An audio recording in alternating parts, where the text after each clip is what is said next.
attach this using these little screws. It's a little white thing and a screw.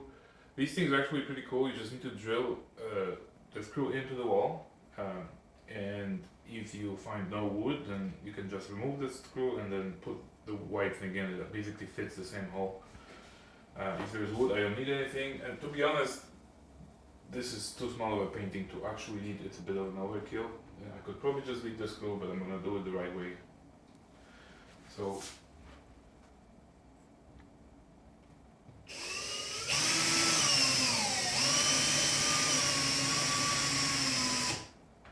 Right, if there's no wood, I'm gonna remove the screw and put in this.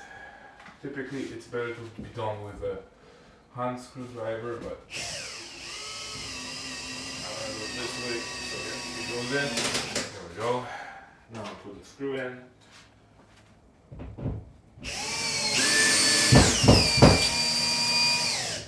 And we attach the piece of art.